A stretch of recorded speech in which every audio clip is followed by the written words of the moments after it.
Okay, since we're going to start reading Things Fall Apart, I thought we should do a PowerPoint on imperialism and colonialism from about 1870 to the beginning of World War I.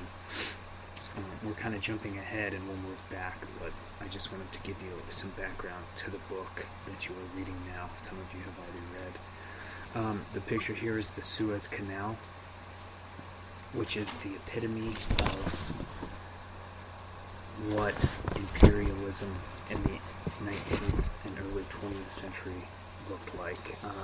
In 1867, the canal actually opened, and it sliced through about 100 miles of desert to link the Mediterranean and the Red Seas.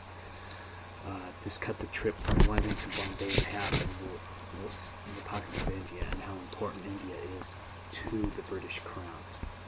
And really what it did is it showcased the ability of the West. This is a Western idea, and this is kind of the bottom line, showing that the West was technologically more advanced than the East at this time. It was built by the British, financed by British bankers, and it was controlled by the British from the beginning. There were a few revolts in the 1880s against the British, but the interest of the Suez Canal was so high due to cotton in Egypt, also to get the road to India, that they quashed this rebellion really quick. And it's also an idea of what we would call new imperialism, or kind of finance imperialism, because this is really a convergence of technology, money, politics, and a global strategy of taking over the world. That is what the Suez Canal was, and that's what the British were doing when they built it, and that's what it helped them to become. There are various forms of imperialism that the Europeans went through in the 19th and early 20th century, but the essential definition or idea of imperialism is extending a state's control over another state. Okay, so that is what imperialism is. It's basically colonialism, but with a different word, and there's a lot of variations on it. The first one is political, and that's direct rule. This is pretty self-explanatory. This is when another country annexes a territory straight out, and it subjugates the people there. When I mean annex, I mean completely take over, where you are the actual administrator, military, and civil of the new place. This happens in the French Indochina around this time, which will end up causing the Vietnam War. Germany does this with some places in Africa. Britain doesn't really do the direct rules per se in India or China, but they have a very, very heavy influence in those two areas. Theirs is more of an indirect rule, which is kind of how Europeans dealt with other places. They kind of reach agreements with local leaders, and then they would govern through these local leaders. In India, the British do it both ways in India. In some places they'll annex, which we'll talk about, and in other places they'll use local leaders to rule through them. It just depends on the location and where they are. It can also be called an informal imperialism, where you kind of have a less visible exercise of power. Kind of when the stronger state allows the weaker one to maintain independence, but their sovereignty is still being reduced. Okay, so you know, Britain comes into India and says, well, you can be independent, but we're going to tell you what to do, kind of idea. You know, then this happened in China, you start carving out zones for trading, especially in ports. You start saying this is where the Dutch can be, this is where the British can be, and you start taking pieces of land from another government without them really saying no, but you're saying, we're not taking over country. We're just going to trade in these areas, so to speak. That's kind of the indirect or informal.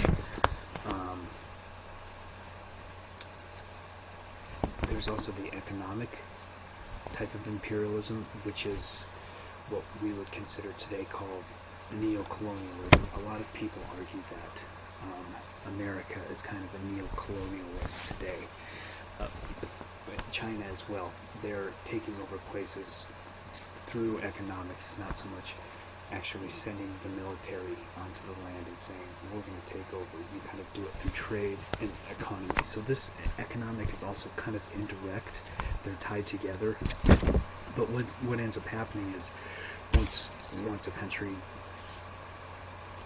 gets influence over another country, then you start having linguistic and religious, legal, government say, economics says, cultures change, trade changes, everything kind of changes towards the more dominant of the two. So even though it's indirect, things tend to start pushing in that direction.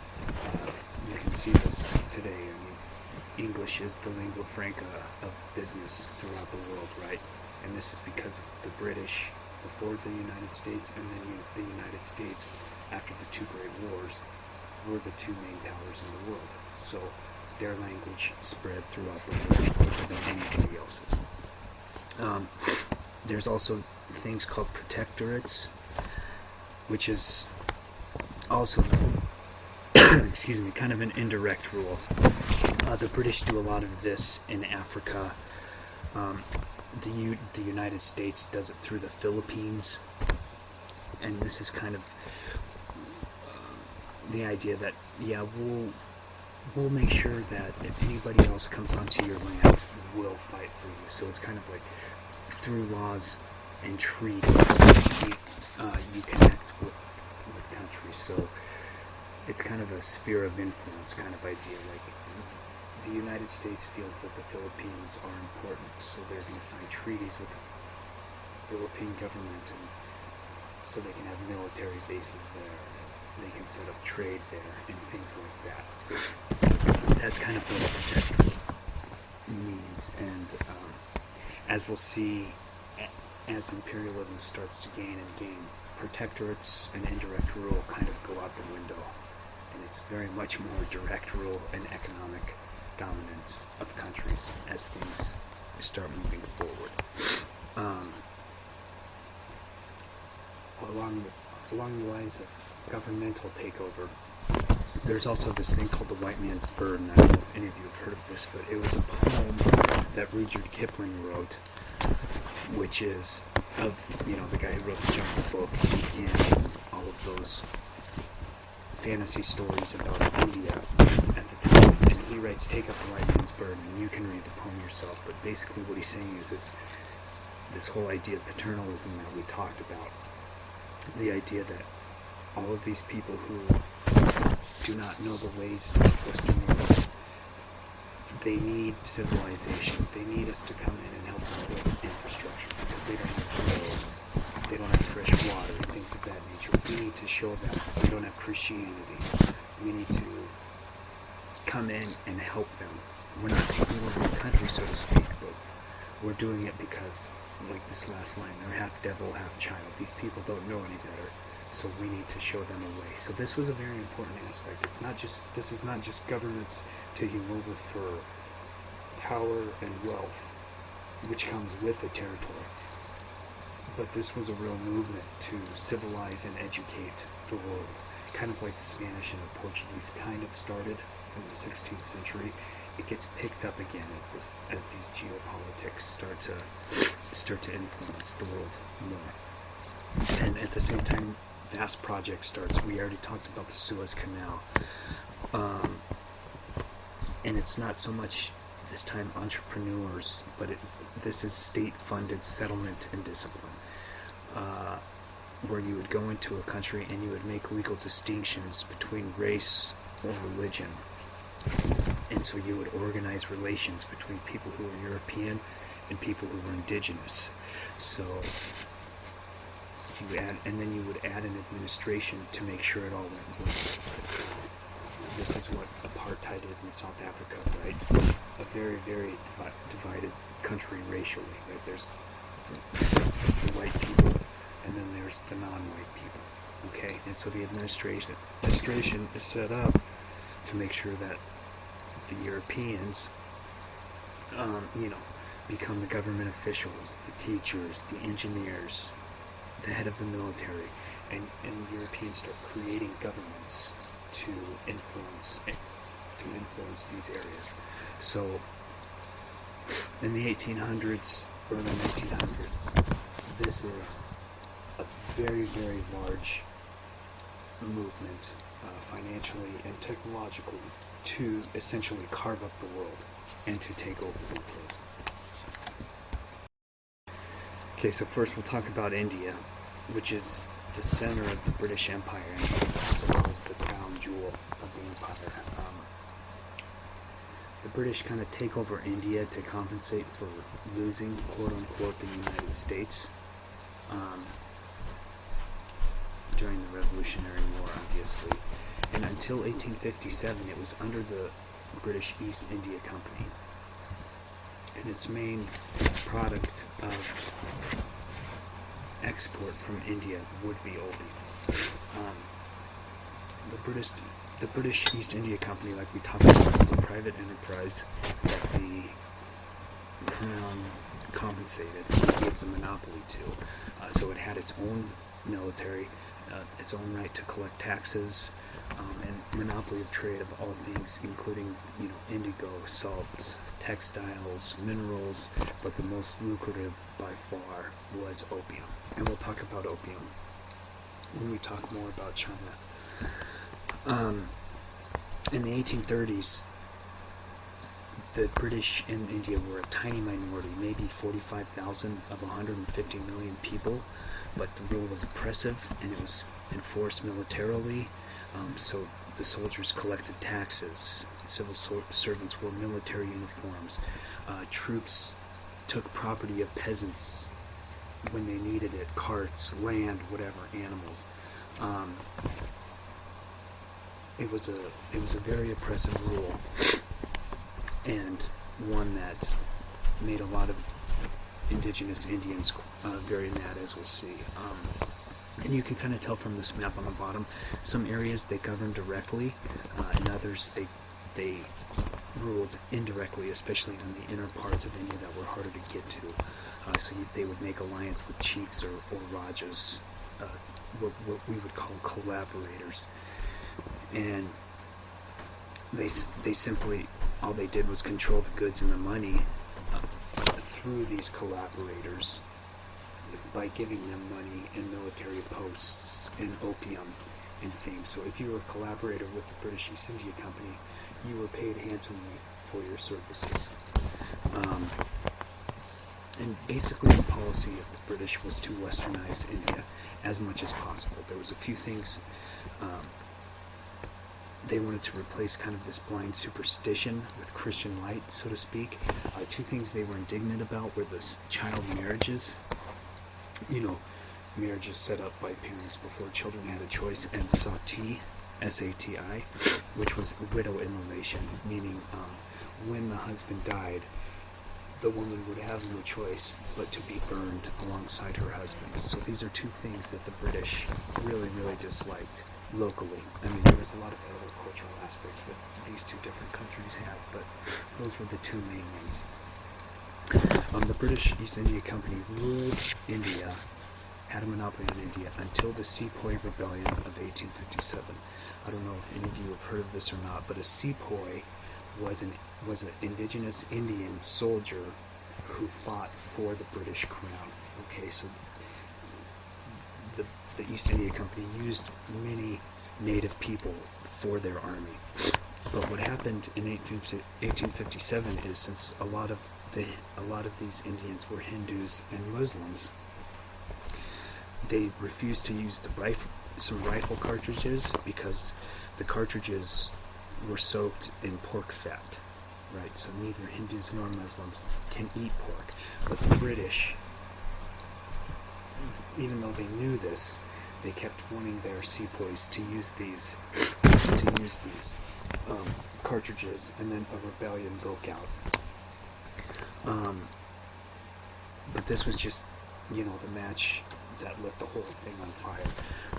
Just as it started, and this was brutal. All right, so the Sepoy Rebellion kind of moved south through India, and once it started, it was hard to stop. Peasants started burning law courts, tax rolls, debt, anything that they could get their hands on, right? Because once you burn things, that proves that the British owned something, and then it's gone, then the British can't prove that they owned it anymore. So the peasants were really smart. So once this started, the rebellion moved throughout the country, and it was very successful. But as it started moving south, the British start bringing in loyal Indian soldiers from the south and troops who were fighting the Crimean War, so it took a while for them to get over there. And they start moving through the south and start moving north. It lasted more than a year, and it was brutal. I mean, they were burning houses, they were hanging people. Both sides were killing on a large scale, and it was a lot of retribution, which gets really nasty, kind of guerrilla warfare type of things. So once the British kind of moved north and matched earlier massacres with force of their own, and by the way, they weren't letting anybody surrender. So usually people would get caught. If they weren't killed, they'd be tried, and then they'd be shot. Right? They'd have this kind of kangaroo court, and then they'd be shot or hanged.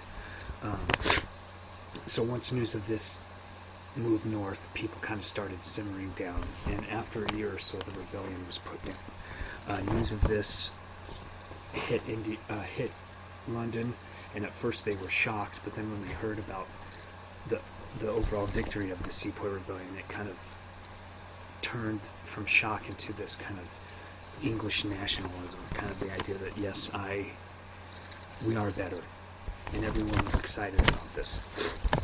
But what it did do is it shifted the policy. After that, the British Crown took over India, and they made a lot of reforms, because many people in Britain were stunned how close they were to actually losing all of India. So the East India Company was abolished, and it was replaced by the British Raj, who governed directly. A Raj is kind of a king, so to speak, who governed directly through collaborators, and they also began to segregate troops with indigenous units only, and they weren't allowed to fraternize with other groups. They also reformed much of society. For instance, they used a lot of the Indian upper class who had been educated in English schools, and who could speak English, and they used these Indians in their government. They gave them civil service exams, and they opened more jobs to them. They stopped proselytizing with missionaries, and instead of trying to kind of civilize India, they began developing it economically with railways, roads, irrigation, water, and so on. It became more of a, we're here to help you with your daily life, as opposed to we're here to dominate you. And the reason for this is because India was so important. A tenth of all trade in the world passed through the ports of India at this time. And the surpluses that the British earned there went to deficits that they owed to the United States and to other European countries. They also used there's hundreds of millions of people there, so this is labor. This is free labor, right? They sent them to tea plantations. They built the railways in the Suez Canal in Egypt and South Africa. And in the second half of the 19th century alone, over 1 million Indians left India to go work in the empire somewhere for the British. Even in World War I, 1.2 million Indians would actually serve for the British in World War I. And they also educated people, so they had trained engineers, clerks, bureaucrats, teachers, merchants, things like that, native Indians that they educated and sent throughout the world to help spread British ideas. And also they used them as interpreters. Probably the most famous of these people who had success because of the reform was Gandhi, right? He was educated in India, and then he was sent to Africa, and then he went back to India. So that's kind of the change in India. At first it was domination, and then once the rebellions occurred, it kind of became an economic, indirect type of rule. And here's just a few pictures of the Sepoy Rebellion. If you like, there's a map. And it was very bloody and very brutal on both sides. There was massacres on a high level from both sides. Okay, so we'll get into China now, which is very important for the British because they are going to ship the opium that they make from India to China. Basically, opium is the only thing that the Chinese wanted from the Europeans. And when I say Chinese, I don't mean the Chinese government, I mean the Chinese people. China had been opened earlier through treaty ports, which basically meant that the Chinese government gave Europeans the right to trade in the ports. We kind of talked about how China was a closed society, but they didn't really allow the Europeans to get into the whole areas. They couldn't conquer or annex whole territories. They kind of had to stay in their ports. But what the Chinese had that the British and Europeans wanted was silk, porcelain, art, tea, things like that. So the Chinese had a whole bunch of things that the Europeans wanted. The Europeans didn't have much that the Chinese wanted except for opium. So basically what it was, and we'll talk a little more about what opium is, but it's derived from a poppy plant, and it was crucial to the balance of trade to the British because Northeast India is one of the largest poppy areas in the world, and it kind of turned what some people call, it kind of turned the British East India Company into a narco-military empire, so to speak. Making opium is very labor intensive, and they did it in factories on a large scale. And here's kind of how it worked. From India and the East India Company, they would sell it to country traders who were kind of small fleets of European shippers who carried it throughout. And so they would use the silver it earned, the opium earned, to buy Chinese goods. And it was kind of a triangular trade, right? Opium from India sold to China for silver. The silver they got from the opium, they would buy silk, porcelain, tea, things like that, and ship it back to Britain. And by the 1830s, it provided more money than any trade in China for the British. And you can see from these pictures, the top right is an opium den, and all it is basically is you would go to a den, get high, and then you would have a little bed set for you to sit. There's quite a few movies, Hollywood movies, that have opium dens in them. The one Jack the Ripper movie with Johnny Depp, I can't remember what that's called, but he's an opium addict, right? And these dens, so you would go, you would smoke, you would go to sleep, you'd stay the night there, and you'd wake up in the morning, and you'd go about your business. And China just went crazy for it. They had already gone crazy for tobacco that the British were sending over there that they earned from America and the United States. And so it was just a step up for them. Things really came to a head in the first Opium War in 1839, and basically what it was this: by 1839, the British were moving probably close to 30,000 chests a year into China. The Chinese government had made opium illegal, and they had made it so the British could only trade in one port called Canton. But over half of the imports by 1837 were theoretically illegal because it was opium. Over half of the trade into China was opium. In fact, it was closer to 60%. It was illegal to import except for medicine, but when you have 30,000 chests a year, that's a lot of opium. So what they did is China kind of came up with the idea of a drug czar, what the U.S. has today, and his name was Lin Zexu. And in March of 1839, they kind of go on a rampage. He arrests 1,600 British citizens for trading opium, and he burns $9 million worth of opium, and he pours another 11,000 pounds of opium into the Pearl River. And they kind of call it Lin's Boston Tea Party, right? And so nobody really knows how much money in all that it actually cost the British, but we're talking millions and millions and millions of dollars.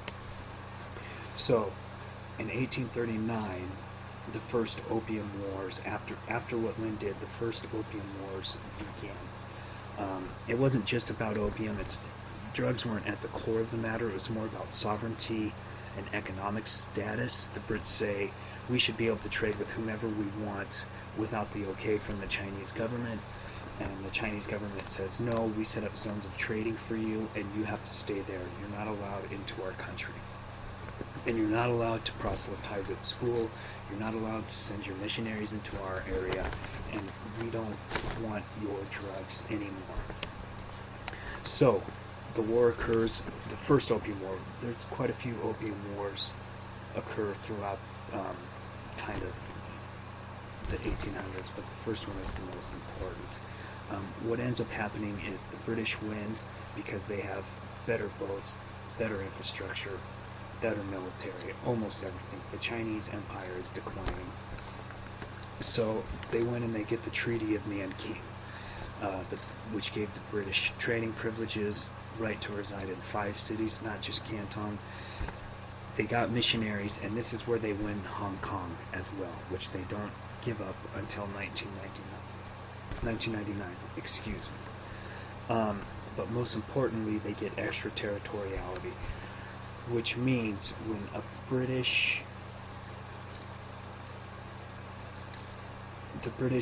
if you are a British citizen, you are not accounted for in Chinese law, meaning that if you broke the law in China, which a lot of these British guys, sailors did, right? They'd go out, they'd get high on opium, or they'd get drunk, and they'd do bad things to Chinese people, and then they'd get arrested by the Chinese police. Extraterritoriality means that the British said, no, you can't do that. Since they're British citizens, we get to arrest them, and we get to try them. And so that is a very important step in kind of colonization, right? I mean, when you start saying, we can do what we want on your own territory, this is kind of what extraterritoriality means. So the Opium Wars kind of cemented the British power in China, and then once that happens, more Europeans come to the forefront, and you get more wars. And you also get, by the end of the 19th century, they have mines, their own police. They're using Chinese labor to do things, America, for example. So this is kind of the inroads to China, so to speak. In 1900s, maybe some of you have heard of that, was the Boxer Rebellion. It was basically a secret society of young men who were actually trained in martial arts, and they were believed to have spiritual powers. And so in 1900, they kind of rebel against these foreign powers, and it was very much an anti-foreign, anti-missionary movement. They attacked engineers, they tore up railways, they marched on Beijing, they tried to seize foreign zones in cities like Canton, and really the rebellion actually was close to working. For 55 days, the Boxers off and on took over areas that the British were in, but after almost 2 months of fighting, the Europeans brought in reinforcements, and then they crushed the rebellion wholeheartedly. But the important thing is the response. It was a global response. It wasn't just British or French or Dutch or Spanish. The Americans were also involved. This was a worldwide response where they got together and they said, we need to open China and we'll put down this rebellion together so we can do this. So what do you get? So what did China get out of all this?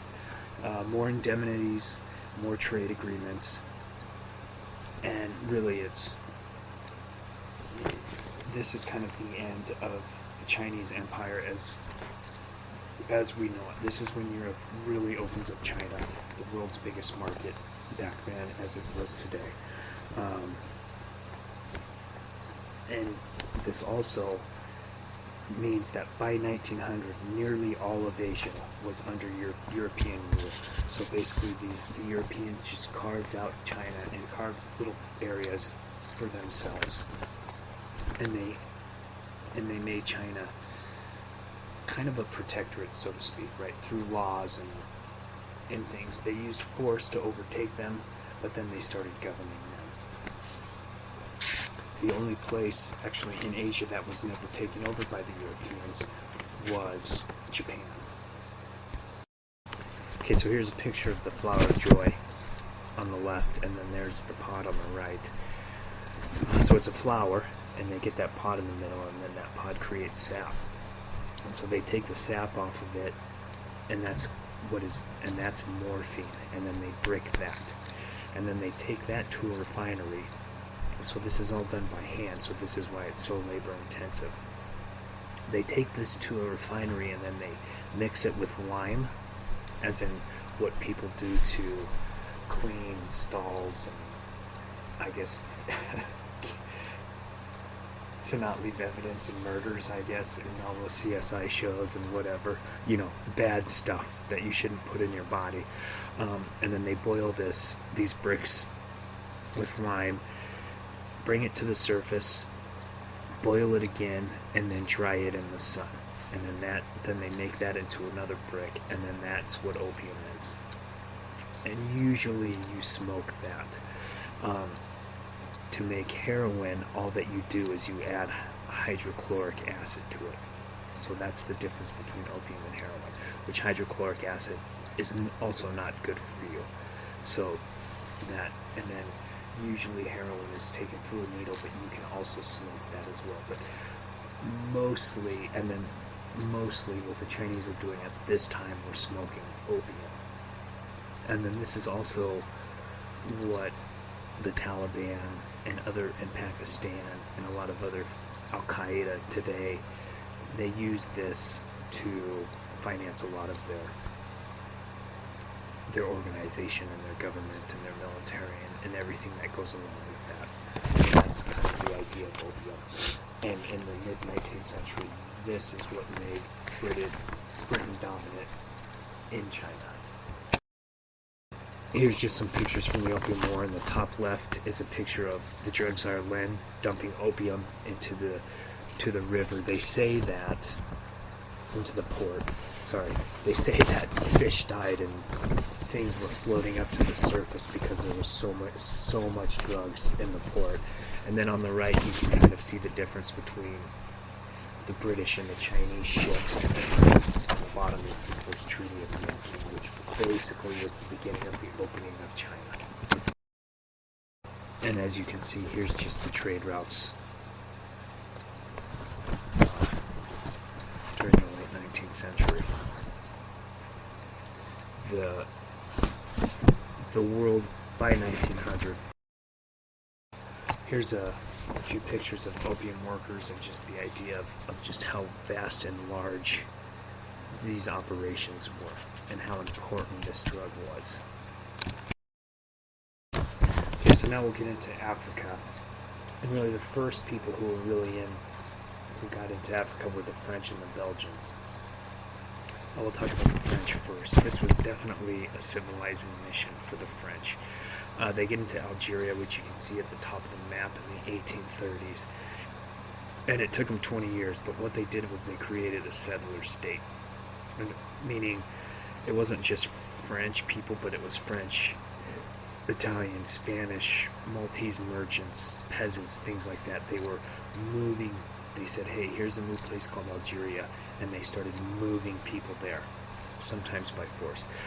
With the military help, the French military, they started to take land, and then they started creating monopolies, French monopolies, such as cork, copper, lead, iron, things like that. So they made it a colony in a settler state. So everybody who lived in Algeria had French citizenship, but at the same time, unless you were a Muslim native Algerian, okay, and you only became a French citizen if you took tests and you passed them, and it was a long process. So basically what they did is they were weeding out, you know, the native Africans from the French and other Europeans. It was very much a divide and rule type of policy, right? Divide society and begin dominating it and begin ruling it.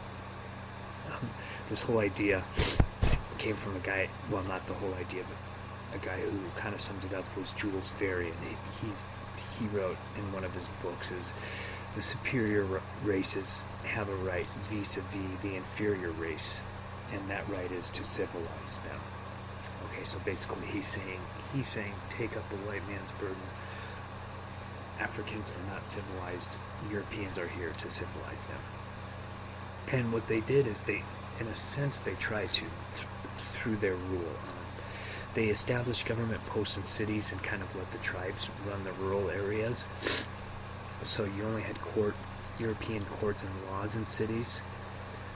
But at the same time, they were also trying to create an infrastructure with railroads, actual roads, harbors, sanitation, water.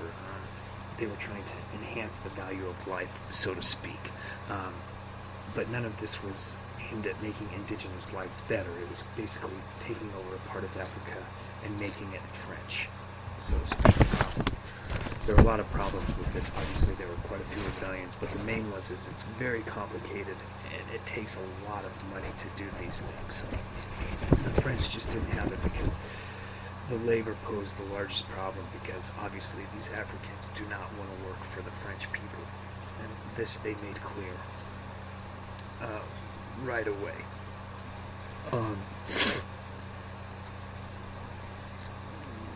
There was also this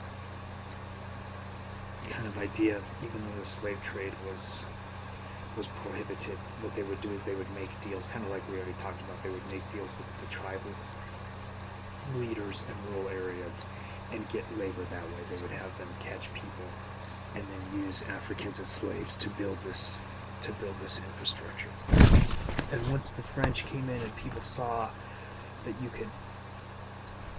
the benefits of getting into Africa, what started was the actual scramble for Africa. You guys saw this in your little video with King Leopold. And it was quick. In 1875, only 11% of Africa was in European hands, but by 1902, like we talked about, 90% was. One thing that the Europeans had was the Maxim gun, which by the late 1800s could fire as many as 500 rounds per minute. So the Europeans were using superior technology and military. They were using force to take over Africa. And like you saw in your video, the first one was the Congo. Before 1870, the rivers were hard to traverse.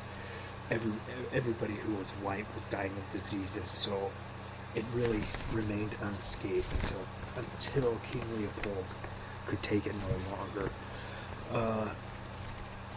And there's a map on your next screen, but the target was the fertile valleys around the Congo River, and it was financed by this King Leopold, which you've already watched.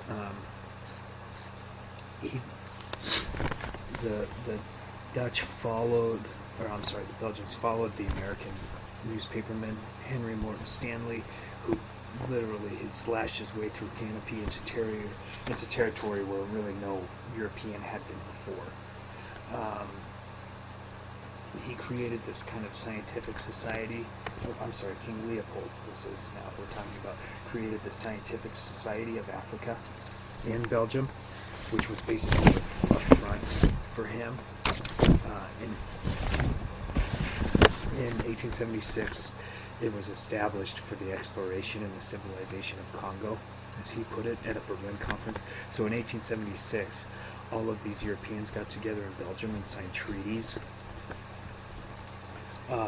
saying, here's how we're going to divvy up the Congo, and then they went down there and they did it. And so the Congo was important because there was palm oil, rubber, and there was also the promise of diamonds. And these are all things that are important for the Industrial Revolution. The Europeans would later meet in 1884, and we'll talk about this more, but it was a very liberal agenda, not the liberal that we think of as America today, but what 19th century European liberalism is. And that idea was they needed to open the Congo to free trade and commerce. And the idea was they were just going to split this area up and not have any European control more than they needed to, but just kind of go in there, cut it open, and see what they could do with it. But the problem was it was just unrestricted exploitation, and really, as you saw in the video, Leo was running his own kind of private company that was just brutal. There was no real medicine or sanitation. There was too little food, and schedules were just rough. They made people work hard all the time. Hundreds of thousands of Africans died. And this is all for rubber, cocoa, and diamonds, really, and palm oil. They didn't understand the seasons down there. Crops were lost, and as you saw in the video, it just became too much to handle. And out of this comes, I don't know if any of you have heard of him, Joseph Conrad. He wrote The Heart of Darkness about the Congo, and this would be made into a movie called Apocalypse Now, but they use the Vietnam War. But Conrad wrote The Heart of Darkness about this exploitation and just the thousands of people who died because of it. So what kind of ends up happening is when all of these natural resources are found, by 1900, Africa is basically partitioned, and you can see it. This is the beginning. This is the Africa at the beginning of World War I. Germany comes late to the game, but by 1900, almost all of Africa is colonized, and this whole idea, this scramble for Africa, it's just the whole idea that we don't want other Europeans gaining advantage over us, so we need a piece of it too. So by the end of the 1900s, you have Germany, you have Italy, you have France, you have Britain, all of these people, Belgium, all of these people are getting involved, and they're cutting out pieces of Africa because they don't want the other European nations to get ahead of them. And meanwhile, hundreds of thousands of Africans are dying because of it. So here's a map of the Republic of Congo, and you can see where the river is and how it could be so fertile and why it was so important to the Belgians and other Europeans. Alright, so now we'll talk about the British in Africa. And this kind of deals with a little background into your book.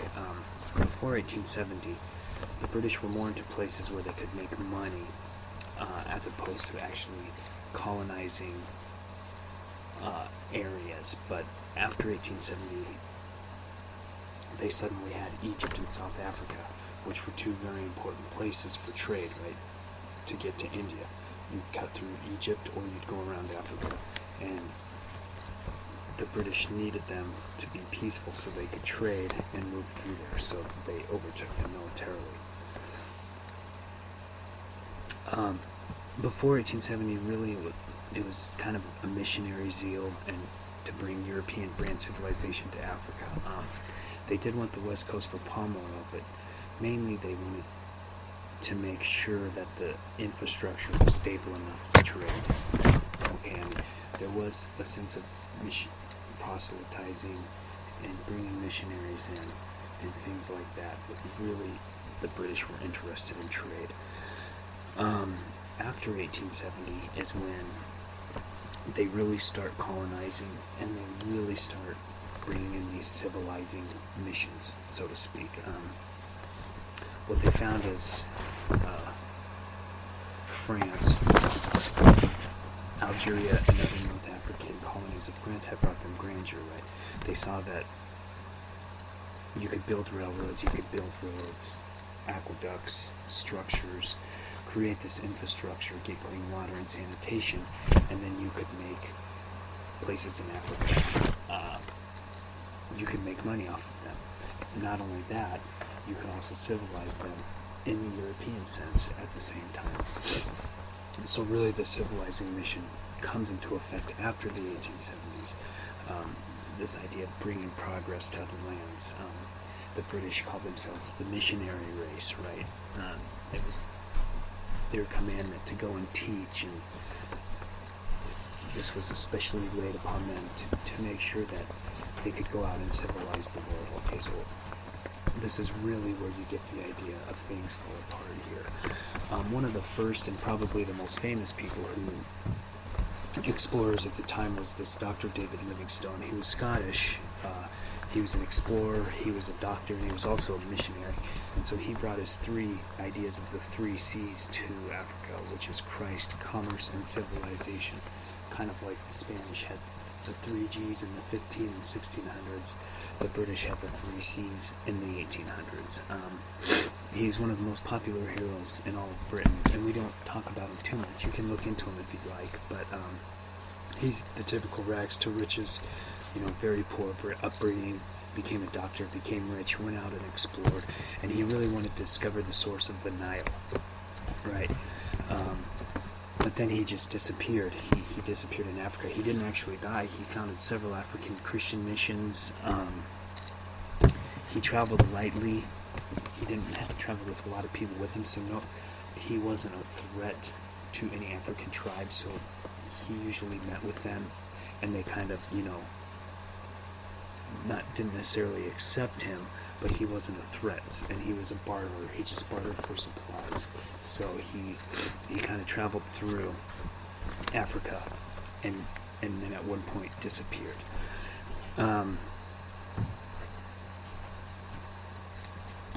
At the same time, in the South, the British were starting to really conquer South Africa, and the main thing was for gold and diamonds. I don't know if you've ever heard of him, but this guy Cecil Rhodes, he's one of the first large diamond mine owners of the 19th century. He's what the Rhodes Scholarship is founded on, which basically brings all of the bright people from around the world and brings them into London so they get an English education. And so the whole idea of him setting up the scholarship was to get the best and the brightest from around the world and get them into England, and hopefully they liked it enough that they would stay there. But anyways, Rhodes, he makes a fortune in diamonds in South Africa in the 1870s and 1880s, and he actually founds De Beers, the diamond company De Beers that's still around today. And he became the Prime Minister of the Cape Colony in 1890. The whole idea of imperialism is encapsulated in this man. He makes an uneasy alliance with the Boer settlers, who we'll talk about later, the next slide, who were just, the Boers were Dutch settlers, and he pursued really two goals. What he wanted to do was build a South African colony based on diamonds, and he actually did this. He created an actual country named Rhodesia, named after him, and he carved out most of southern Africa for the British. And his second goal was to have a Cape Town to Cairo train line, railroad line, which basically meant that he wanted the British to have complete control of the south to the northern eastern side of Africa, which by the end of the 19th century they basically did have. What he wanted is he figured, if I can get enough diamonds and material from the east of Africa, Britain can be completely self-dependent on its own colonies, self-sufficient. It doesn't have to trade with other people. We already have India. We already have inroads in China. If we can get a hold of East Africa and all the diamonds and gold there, then we will be self-sufficient and the most powerful country in the world, which the Brits actually become. What this does is this will eventually lead to the Boer War, and it also creates an uneasy alliance between France and Germany against the British. So this whole idea of the scramble for Africa and these civilizing missions and trying to carve out pieces of land for your own kingdom are essentially going to be one of the main reasons why World War I starts. And in the sense of Britain, and in your book, it kind of starts out as this thing, this movement of self-sufficiency and getting goods and trading and making sure everything is good, with a little hint of missionary zeal behind it. But then after 1870, it really turns into this, not only this missionary zeal, but also this whole idea of civilizing Africa. And Britain really, really tries hard to do that on the east coast of Africa. And then out of this, some crises will occur that will lead, kind of march the world towards alliances and World War I. Okay, so these last few slides we'll quickly talk about kind of this whole imperial culture and thought, and then we'll talk about a few of the crises that are going to kind of swell up into World War I, which we'll come back to in a couple of weeks. This whole idea of imperialism and culture started pervading everyday life, everywhere from background themes to tins of tea and cocoa, dance halls, sewing machines. World's fairs come out for the first time, displaying these exotic products from faraway lands. Novels about riches in Africa, such as, King Solomon's mines, things like this, exotic people and sex. All of these things really sold in this everyday life. Advertising became a huge idea. I mean, you can tell from this. Here's a racial advertisement for soap, right? Take up this white man's burden, with Pear's soap. I mean, we find this absurd today, but I'm sure it sold at the time. There's these photos, and there's a few pictures and postcards of harems and unveiled Arabs, kind of, and memoirs of sexual domination. So kind of like the world's, Europe's porn industry kind of starts through this whole idea of these exotic places where women are scantily clad, and these sultans have 25 women in their harems, hundreds of women in their harems, things like this. This whole idea of racial thought really comes to the forefront at the end of the 19th century as well. This Count Gobineau, he wrote The Inequality of Races, which he wrote in about the 1850s, but nobody really paid attention to it until really after he was dead, about the 1880s. This is when nobody cared about it until then. And the bottom line is, his whole argument is that race offered the quote-unquote master key for understanding human societies. He argued that blood was a determining factor in human history, right? he says the world was originally divided into three races: black, white, and yellow. All right, so European, African, and Asian. But I'm using his words, not mine. And that he says today people. He's saying in the 1850s, people were a mix of these, except for the white race. He says the white race is the only race that stayed pure. And when he says race, white race, we're talking about Europeans here, okay? And probably Americans, white Americans as well. He says the others suffered from adulteration, and they were degenerates, and they were in a cycle of degeneration and were no longer capable of civilization. Alright, so you get this idea that it's the white people's whole goal, and it's really their duty to go out and civilize people, like we've already talked about. And when this guy wrote this in the 1850s, nobody even listened to it. But come the 1880s, and you get all these new areas in Africa and Asia, he really becomes popular. You also get the idea of Darwin, right? He wasn't a racist, but he attracted white attention that, you know, we don't really need to get into Darwinism too closely, but since I'm sure you've all taken biology, but his, you know, Darwin kind of explained the varieties of species in the natural world, right? He suggested that only the most fit individuals in a species could survive to bear offspring, right? So this natural selection explained how one diverged from the other, basically making some better able to find food and to pass their genetics on through other mates. His cousin, actually Herbert Spencer, came up with this social Darwinism. So he went so far as to say this is really based on race, the human population. This idea of survival of the fittest does have racial undertones. He says, look who's taking over the world. It's the Europeans. And why is that? Because they're more capable than anybody else. He also goes as far as to say that should have selective breeding in humans. And he kind of starts this movement that kind of takes hold in the early 1900s called eugenics. And eugenics is basically racial management, right? A lot of people who, and this became actually a subject that was taught at the University of Idaho and Washington State University in you know, the 1910s and 1920s, this idea that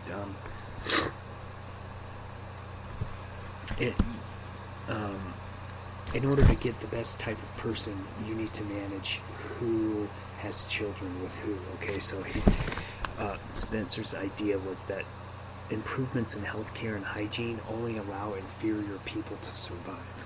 Alright, and then these inferior people reproduce, and you need to manage that so the white race doesn't lose its vitality. And this was actually a science that was taught for a long time, and you can kind of see the undertones for fascism here, right? This whole idea of a better race of human beings, of a better race of individuals. And this all comes all out into light when they start taking over the world, basically. Okay, so that is what eugenics is: racial management. Bottom line, if you want blue-eyed, blonde-haired kids, then two blue-eyed, blonde-haired people need to mate. Very fascist. The fascists will take hold of this, especially the Germans, the Nazis. At the same time, imperialism is on the mind of all these governments, and this creates a lot of crises. The three we'll talk about real quickly are Fashoda, Ethiopia, and the Boer War. Fashoda happened in 1898, and France and Britain nearly go to war over it. There's a map on the next slide. In the early 1880s, the British used the local uprising in the Sudan as an excuse to move south from Egypt to control the headwaters of the Nile. Right? This whole idea of creating a British power from the north of Egypt to the south of South Africa. But in 1885, the famous Charles Gordon, I don't know if any of you have heard of him, was massacred at Khartoum. And for the next 10 years, the British were preoccupied with avenging his death. And in 1898, a second rebellion kind of gave them the chance. This time they won, and this really made France upset because France held territories in the Sudan and saw this as a threat.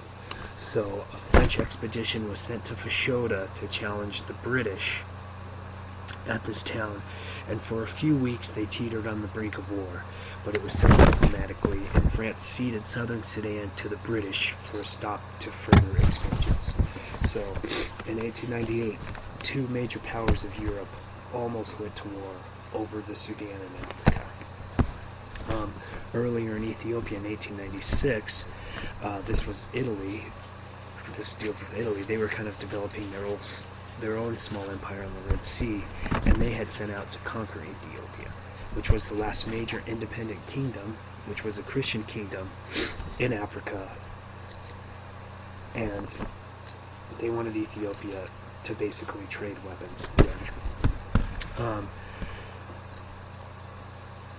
So the Italians arrive in Ethiopia, and the military of about 16,000 troops, they kind of get stuck in this pass, and this Christian leader called Menelik gets them into this pass, divides them, and almost destroys the whole army of Italians.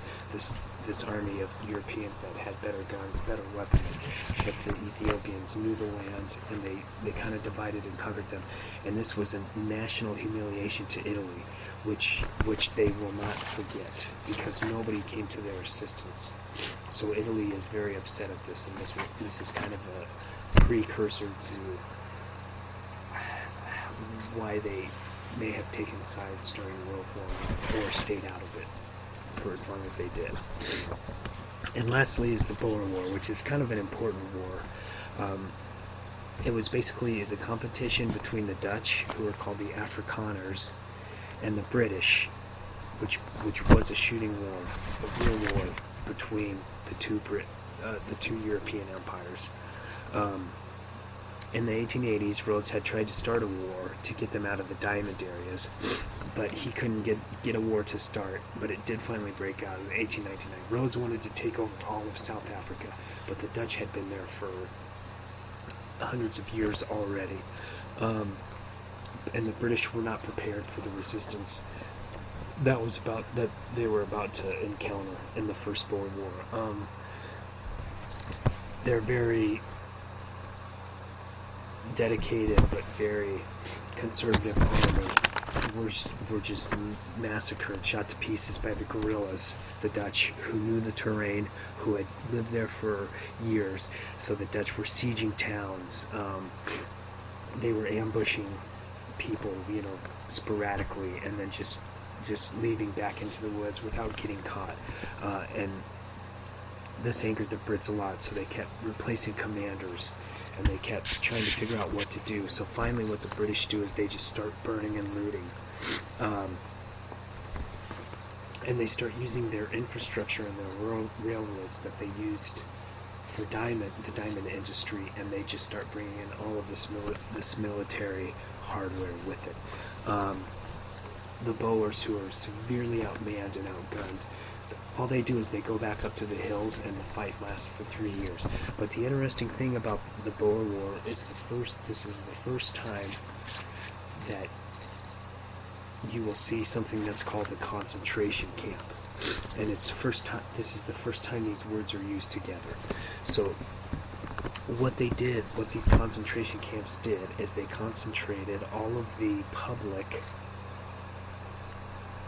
who were either known to be fighters and caught, or people who they thought were helping these Boers, these guerrilla warriors, and they were creating camps for them and setting them up and basically putting them in prison. Okay? In the 3 years, nearly 20,000 died in these camps. The British were also putting black Africans in there. And at the same time, this is a fight between the Dutch and the British, but a lot of the black Africans was getting caught in between, and they were being killed from famine, disease, murder. I mean, this was really, really ruthless type of war. And meanwhile, there's this international condemnation over these camps and these violation of European rights. How can you put all of these white people in concentration camps? You know, they didn't say anything about the black Africans who were also being murdered and put into concentration camps. But at the end of it, this whole idea of hurting the population so the fighters will stop fighting actually worked, and the Afrikaners have to cede all their colonies to the British, but they also go on living a fruitful life, living off of African labor.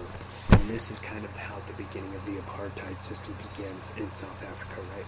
This clear distinction between who is a person who is black and a person who is white. Okay, so these are just a few of the crises in imperial culture and thought that will kind of bring up, in a sense, when we start talking about the 20th century. Here are just a few maps of Shota and the partition of Africa. So you can see on the bottom, in the left on the bottom, the British take over the south from the Dutch.